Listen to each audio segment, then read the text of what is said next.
Assalamualaikum warahmatullahi wabarakatuh. Come back again in our lesson, English lesson. Okay, with me, Mrs. Suhaistri. Our material today, active voice and passive voice. Okay, before going to our material, I would like to ask your condition. Okay, how are you today? I hope you are fine. I'm also fine. Okay, now we are in 2021 ya, 2021. Okay, our material today about active voice and passive voice. Truly, our material is only about passive voice.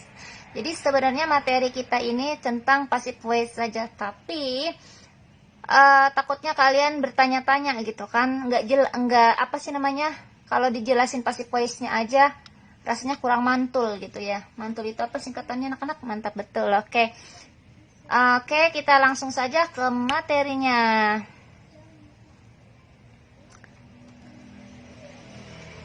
Oke, active voice dulu kita bahas anak-anak. Active voice adalah kalimat aktif. Nah, jadi kalimat itu kan pada dasarnya terdiri dari subjek, susunannya ya. Ada predikat, ada objek. Nah, itu namanya kalimat aktif. Jadi kalimat aktif itu kalimat yang subjeknya menggunakan kata kerja atau sedang melakukan suatu tindakan diawali subjek. Nah, oke. Definisinya nggak usah anak-anak inget-inget puyeng ya. Jadi yang perlu anak-anak tahu adalah kalimat aktif itu atau active voice atau active sentence itu adalah kalimat yang diawali subjek, diikuti oleh kata kerja dan diakhiri oleh objek. Jadi susunannya itu sesuai dengan susunan kalimat pada umumnya. Subjek dulu, kata kerja setelah itu, diakhiri objek, diakhiri kata keterangan lain-lainnya ya. Nah, di sini here I give you the simple example ya. Jadi contoh yang sangat simple di sini. Anna buys the book. Anna membeli buku. Anna itu menjadi subjeknya, buys itu kata kerjanya, the book itu adalah objeknya, ya. Kenapa di situ buys bukannya kata kerjanya membeli itu buy? Nah, kenapa ibu kasih tanda lihat di sini? Kenapa di sini nih anak-anak yang ibu maksud ini diakhiri s? Karena anak ini kan orang ketiga tunggal ya, anak ini nama orang, jadi dia itu kata kerjanya harus diberi akhiran s gitu ya. Itu pelajaran zaman SD SMP kali ya, jadi nggak perlu ibu bahas lebih detail lagi. Yang jelas ini adalah contoh dari active voice atau kalimat aktif yang terdiri dari urutannya subjek, kata kerja, dan objek. Oke, paham sampai di situ? Ibu yakin paham, ibu doakan kalian paham di sini. Oke. Next, kita lanjut saja ke passive voice. Jadi yang perlu anak-anak ingat, kalau passive voice ini kalimat yang mana mengandung arti di dalamnya. Ini ibu paham-pahamnya itu karena ibu ingat-ingat pelajaran bahasa Indonesia di SMP dulu. Jadi bahasa Inggris sama bahasa Indonesia itu sebenarnya sama aja, beda bahasa aja anak-anak. Nah, oke, kita lanjut. Kalimat pasif itu kalimat yang subjeknya tidak melakukan tindakan dalam kalimat. Jadi subjek menjadi penerima aksi. Kalimatnya yang perlu diingat nih ini nih. Kalimat dalam passive voice itu kalimatnya diawali oleh objek dulu, baru kemudian diikuti oleh kata kerja. Dan kata kerjanya adalah kata kerja ketiga, atau kita sebut biasanya dengan bahasa kerennya adalah past participle, atau kita singkat dengan atau kita baca Inggrisnya verb 3 atau disingkat dengan V3. V3 nama orang. Dan diakhiri oleh subjek. Jadi kalau passive voice ini kebalikan dari active voice. Kalau active voice itu subjek, predikat, objek, ya. Kalau di dalam passive voice, objek kalimat aktif itu menjadi subjek di dalam kalimat pasif, dan subjek yang ada di kalimat aktif itu menjadi objek pada kalimat pasif. Lihat di contoh ini. The book is bought by Anna. Buku dibeli oleh Anna. Lihat, buku ini awalnya adalah letaknya di sini ya. Letaknya awalnya di sini. Ntar ibu majukan laptopnya. Ini videonya ibu mau bikin ke insert, cuman banyak banget materinya ya. Nanti kecil-kecil nanti pada komplain. Jadi ibu punya cara seperti ini. Ya, kita lanjut. Awalnya di kalimat aktif, the book ini adalah menjadi objek ya anak-anak. Ana yang ini menjadi subjek. Tapi kalau dalam kalimat pasif itu terbalik.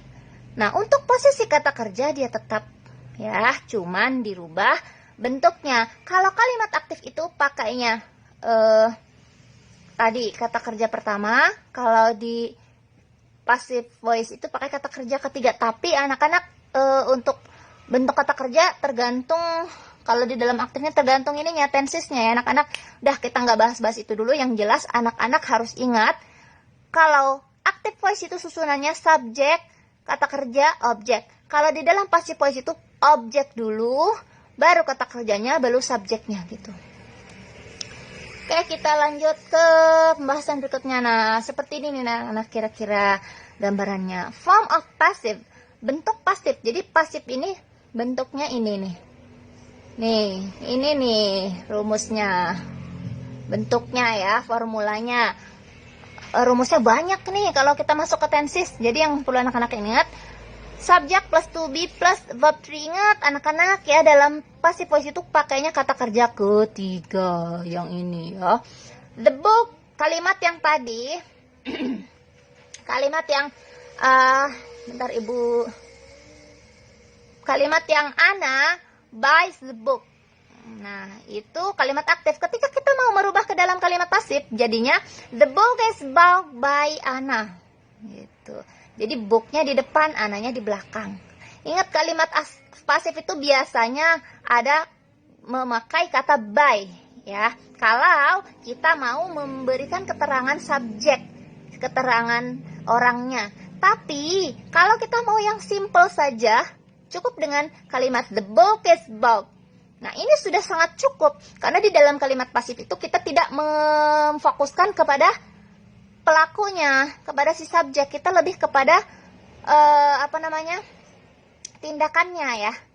Jadi kalau kita hapus kata by Anna di sini seperti yang di bawah ini, the book is bought, ini sudah sangat cukup, ini sudah benar. The book is bought by Anna. Buku dibeli Anna.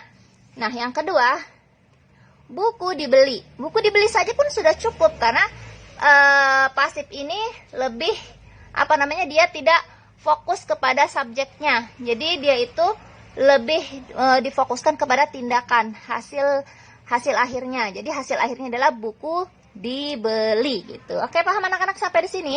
Jadi anak-anak bisa bikin nanti untuk pasifnya bisa pakai by Anna atau by mother atau dikasih kata by intinya. Boleh juga tidak ya. Oke, paham sampai di situ? Nah, seperti ini nih anak-anak perubahan posisinya. Anna yang ini ya, ibu tandain merah, ada letaknya di ujung ketika dia menjadi kalimat pasif. Jadi yang ini itu yang atas, Anna reads the book, ini kalimat aktif. Sedangkan di bawah ini the book is read by Anna, ini adalah kalimat kalimat pasif ya. Bu, kok ini read lagi ya? Kalau untuk read artinya membaca, dia itu kalimat kata kerja pertamanya read, kalimat keduanya read, kata kerja ketiganya adalah read. Jadi dia posisinya tidak berubah ya. Tetap ini adalah kata kerja ketiga. Oke, gitu anak-anak. Bisa dipahami? Bu, kalau ininya dihapus boleh nggak, Bu? Ya boleh aja, nggak apa-apa. Tidak dilarang. Oke, selanjutnya, cuman biasanya ciri-ciri kalimat pasif itu ada kata by-nya ya, seperti ini. Selanjutnya general discussion. Sebelum ibu masuk ke topik inti yaitu tentang pasif di dalam tenses ya, ibu akan menyampaikan dulu diskusi yang sangat umum. Ini sudah disampaikan di SD sedikit, di SMP ada banyak ya, di SMK apalagi semester 1 kelas 1 itu ada. pokoknya adalah di setiap jenjang pembelajaran ya, kelas, setiap kelas. General discussion, diskusi umum, to be. Oke anak-anak, to be, anak-anak sudah tahu ya to be. To be di sini ada is, ada am, ada are. Ntar ibu majukan dulu laptopnya ya. Oke, to be is itu dipakai oleh orang ketiga tunggal. Siapa aja orang ketiga tunggal? Ada he, ada she, ada juga it. Nah, kemudian am, to be am itu juga dipakai oleh orang pertama tunggal. Siapa orang pertama tunggal? Only I, cuman aku ya. Dari bahasa Indonesianya aku, bahasa Inggrisnya I. Nah, to be our itu dipakai oleh pasangannya you, they, we. Ya, mereka disebut dengan jamak. Kalau you itu ya orang kedua tunggal, kalau they, we-nya baru jamak. Oke, berikutnya 3H.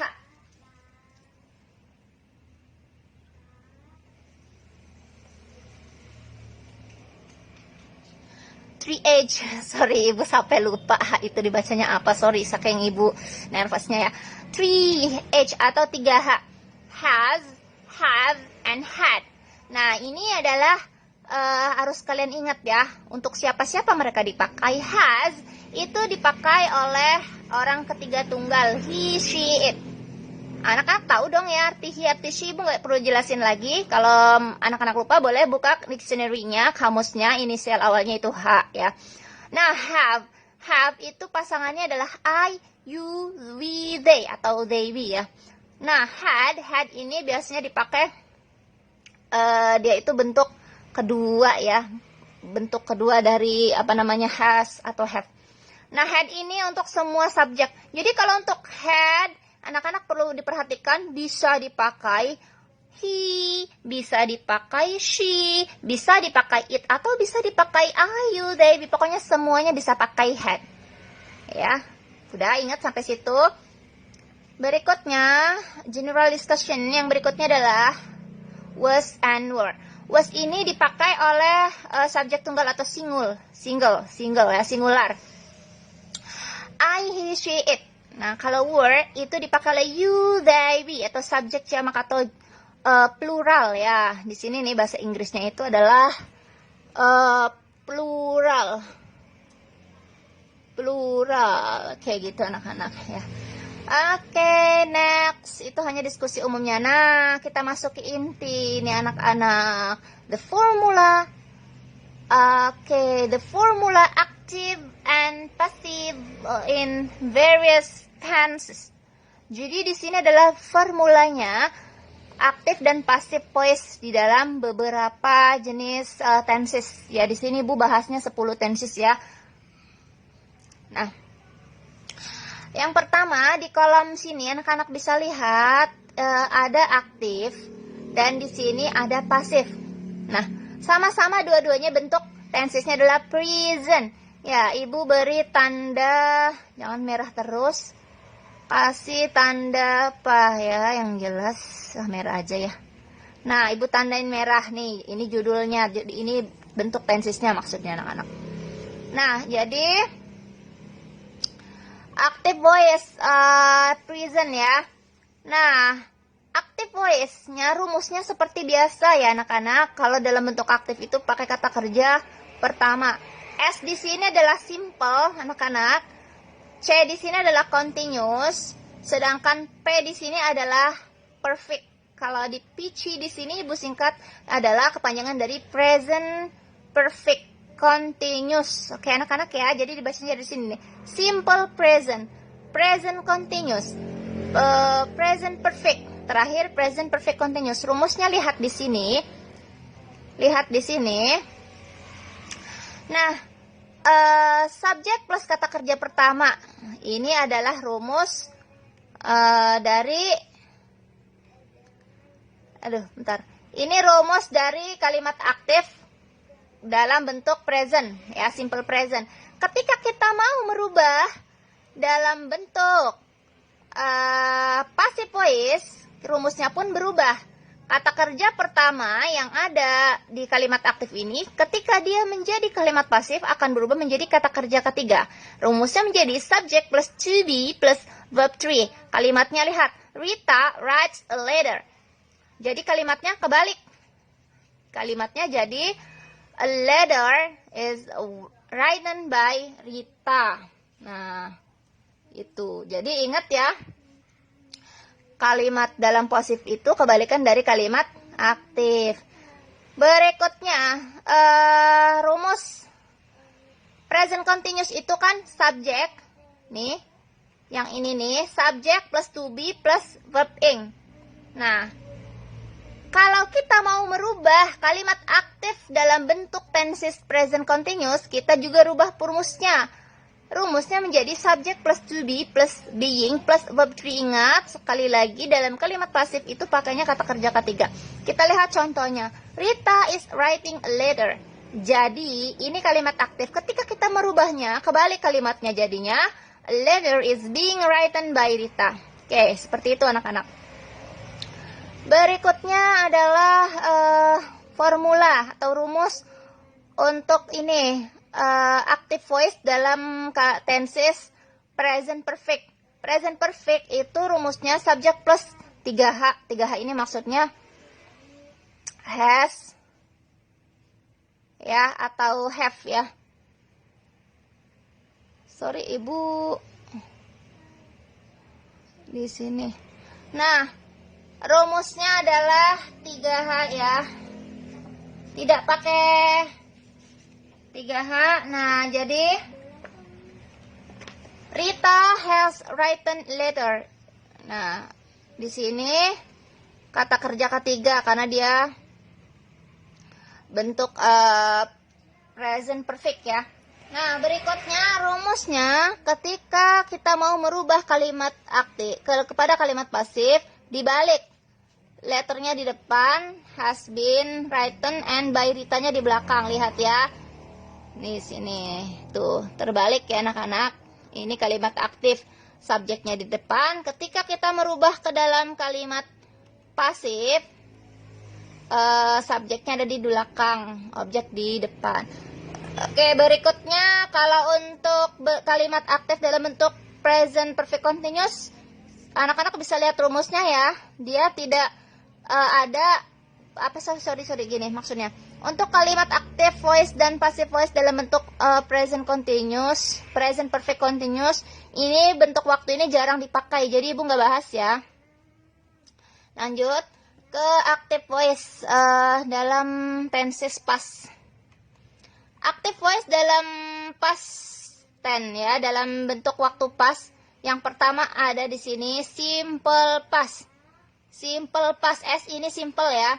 Simple past rumusnya adalah subjek plus kata kerja kedua. Contohnya Rita wrote a letter. Jadi kalau pas simple past itu pakainya kata kerja kedua ya, karena menunjukkan waktu lampau. Nah, ketika kita mau merubah kalimat aktif simple past di sini ya, kita harus merubah rumusnya. Rumusnya berubah menjadi subjek plus were atau was ya, plus kata kerja ketiga. Jadi kalimatnya Rita wrote a letter. Ini kalimat aktif. Kita rubah menjadi letternya di depan. A letter was written by Rita. Sebuah surat ditulis oleh Rita gitu. Nah, past continuous yang C ini past continuous. Past continuous itu adalah rumusnya subject plus was atau were plus verb ing. Rita was writing a letter. Jadi Rita was writing a letter. Nah, ketika kita mau merubah dalam bentuk pasif, rumusnya pun berubah. Nah, kata kerjanya rubah jadi kata kerja ketiga ya. Dan ditambahin being. A letter was being written by Rita. Ibu, rumusnya boleh dirubah-rubah nggak sih Bu? Sekepengennya kita ya, jangan, harus sesuai aturan ya. Nah, berikutnya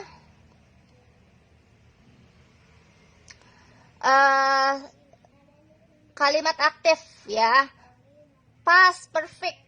Past perfect di sini rumusnya C plus had plus verb 3. Nah, ketika kita mau merubah dalam bentuk passive voice, kita harus rubah rumusnya juga. Jadi kalau dalam passive voice-nya, had, setelah had ini kita letakkan been.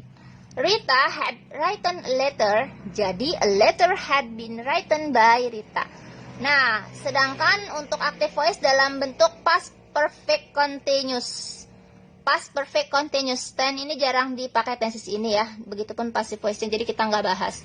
Selanjutnya, oke, ini udah mau selesai anak-anak. Active voice future tense ya anak-anak.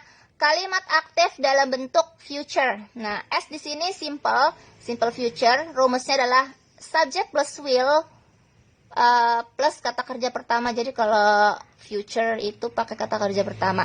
Nah, ketika kita mau merubah dalam bentuk passive voice, jadi simple future ini kita rubah ke dalam bentuk pasif, maka kata kerjanya harus kita rubah jadi kata kerja ketiga. Rita will write a letter. Jadinya dalam kalimat pasif menjadi kebalik. Letter will be written by Rita. Nah, kalau untuk future continuous ini jarang dipakai bentuk waktu ini, jadi Bu nggak bahas ya, begitupun dalam pasifnya. Nah, berikutnya adalah future perfect. Rumusnya adalah subject plus will plus have plus kata kerja ketiga atau verb 3. Nah, ketika kita mau merubahnya dalam bentuk pasif, kita juga harus merubah rumusnya. Kita tambahkan kata been ya.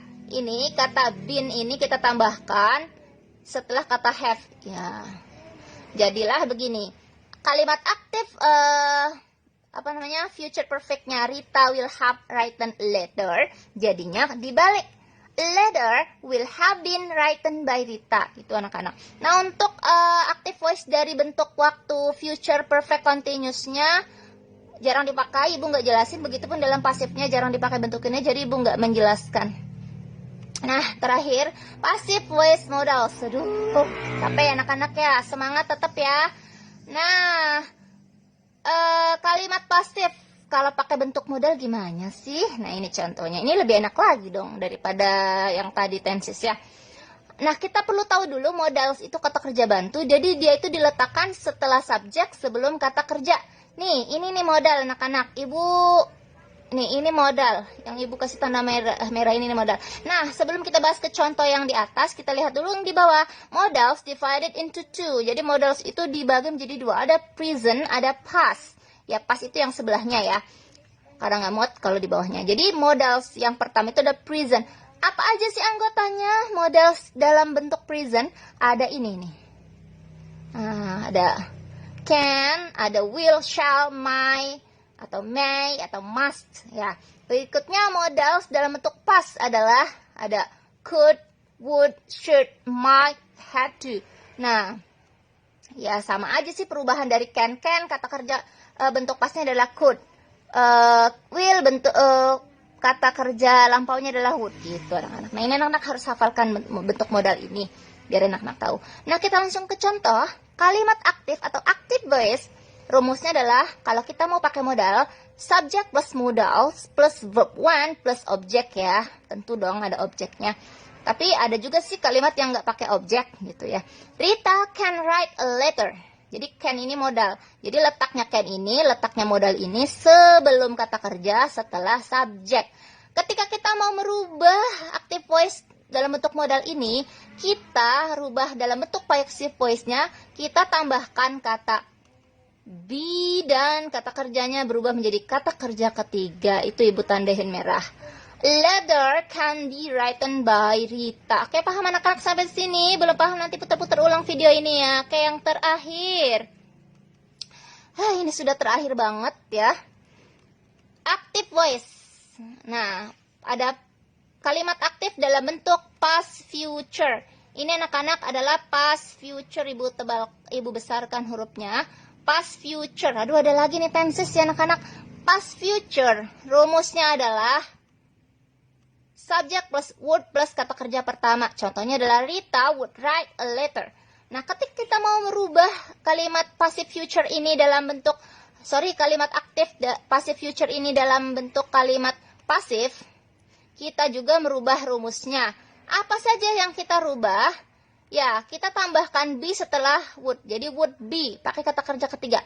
A letter would be written by Rita, itu jadinya. Berikutnya, kalimat aktif. Ketika kita memasukkan, kita buat kalimat aktif ini dalam bentuk past future perfect. Ntar ibu gedekan hurufnya ya. Nah, rumusnya jadinya subject plus would have plus verb 3. Ya. Contohnya adalah Rita would have written. Akan berubah polanya, rumusnya ketika kita mau merubah kalimat aktif past future perfect itu ke dalam kalimat passive voice-nya. Jadi gini, subject plus would have plus been plus verb 3. Contohnya jadinya Rita would have written menjadi a letter would have been written by Rita. Oke, itu anak-anak materi kita hari ini. Kalau sekiranya pusing boleh japri ibu ya. Silahkan diulang-ulang lagi mendengarkan videonya. Maaf kalau videonya kepanjangan ya.